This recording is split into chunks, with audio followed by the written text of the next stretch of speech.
Assalamu alaikum wa rahmatullahi wa barakatuh mes chers frères et sœurs. Aujourd'hui, Inch'Allah, nous allons terminer avec l'invocation et la déception. Comme nous l'avions dit la dernière fois, nous pensons que nous savons ce qui est le mieux pour nous, n'est-ce pas? Cependant, seul Allah subhanahu wa ta'ala sait réellement ce qui est le mieux. Et en effet, Allah Azza wa Jal le sait bien mieux que nous. Nous, à notre échelle, nous faisons nos invocations en fonction de ce que nous pensons être le mieux pour nous. Du moins, c'est ce que nous pouvons faire en tant qu'être humain. Nous demandons à Allah Azza wa Jal sur la base de nos connaissances limitées, mais heureusement, Allah subhanahu wa ta'ala sait mieux que nous. Donc, il répondra sur la base d'une connaissance parfaite. Et peut-être que la meilleure chose pour nous est qu'il ne réponde pas tout de suite à nos invocations, qu'il ne nous donne pas tout de suite ce que nous demandons.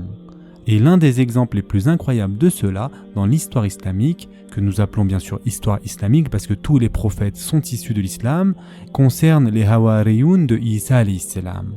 Allah Azza wa Jal dit dans le Coran à propos de cela: « Seigneur, nous avons cru à ce que tu as fait descendre et suivi le messager. Inscris-nous donc parmi ceux qui témoignent. » Surat Al-Imran, verset 59. En effet, qu'est-ce qu'ils disent? Ils disent: ربنا إننا آمنا واتبعنا على رسول فاكتبنا مع الشاهدين. Ils disent donc: nous sommes arrivés à l'iman, nous suivons le messager, Isa alayhi salam, qui nous compte parmi ceux qui sont témoins. Et Isa alayhi salam avait clairement besoin d'aide. Et en effet, Allah Azza wa Jal dit dans le dernier verset de la sourate As-Saf: ô vous qui avez cru, soyez les alliés d'Allah, à l'instar de ce que Isa, fils de Myriam, a dit aux apôtres. Qui sont mes alliés pour la cause d'Allah? Les apôtres dirent: nous sommes les alliés d'Allah. Sourate As-Saf, verset 14.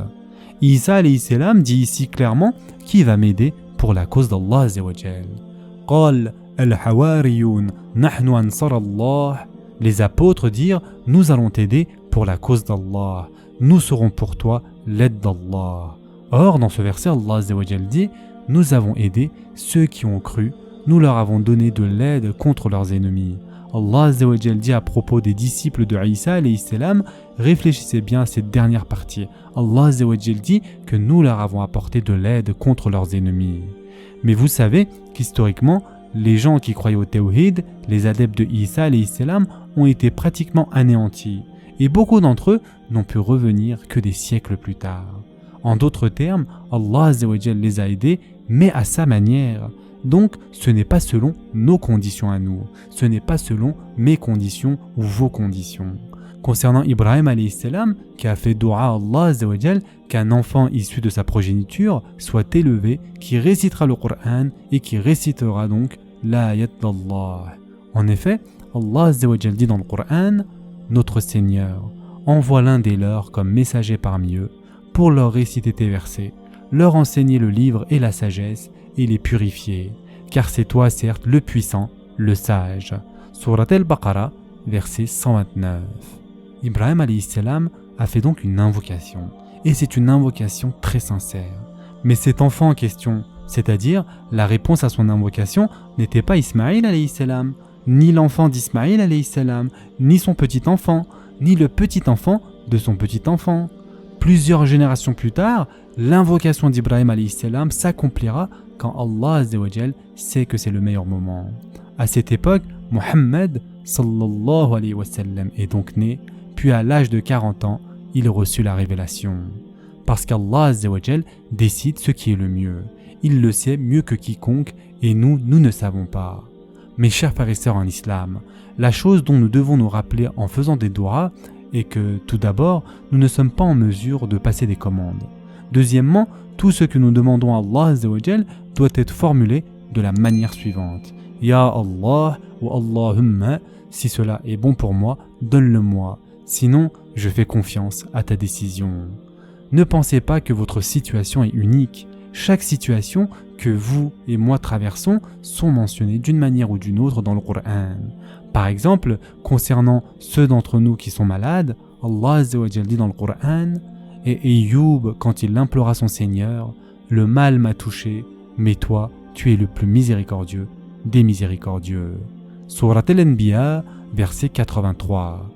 Ayoub alayhi salam se tourne vers Allah Azza wa Jal et il dit: Ya Allah, la douleur m'a atteint. Il ne demande même pas Ya Allah, guéris-moi, parce qu'il ne sait pas si c'est la meilleure chose pour lui. Subhanallah.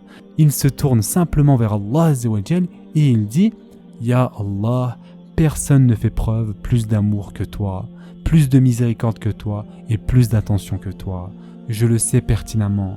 Ma douleur n'a pas ébranlé ma croyance, ma douleur n'ébranle pas ma foi. La plupart des gens, lorsqu'ils ressentent un petit inconfort, voient directement leur foi ébranlée, n'est-ce pas? Qu'Allah Azza wa Jal d'ailleurs fasse de nous des vrais gens de dua, de vraies personnes de tawakkul. Qu'Allah Azza wa Jal ne fasse pas de nous ceux qui abandonnent rapidement.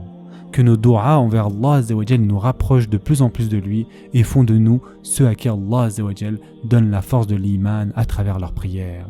Que si Allah Azza wa Jal ne pourvoit pas immédiatement à ce que nous espérons, que l'on apprenne à dire que tout ce qu'Allah Azza wa Jal a prévu pour moi dans la situation dans laquelle je me trouve est absolument la meilleure possible pour moi. Arrêtez de vous demander qu'est-ce que j'ai fait pour mériter cela. Arrêtez de vous poser cette question-là.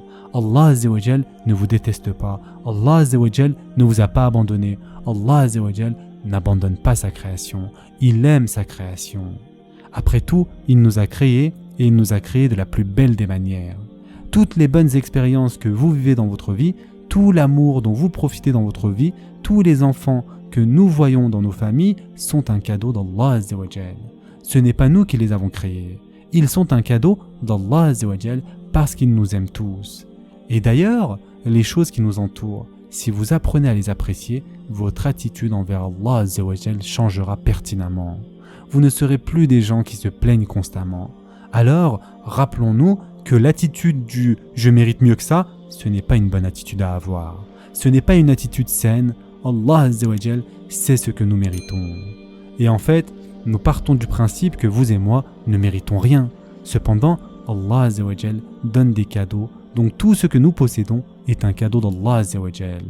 Puisse Allah subhanahu wa ta'ala faire de nous un peuple de gratitude, faire de nous un peuple de tawakkul et faire de nous un peuple de dua sincère et accepté. Ce sera tout pour aujourd'hui. En attendant, prenez soin de vous mes chers frères et sœurs et à très prochainement, Inch'Allah.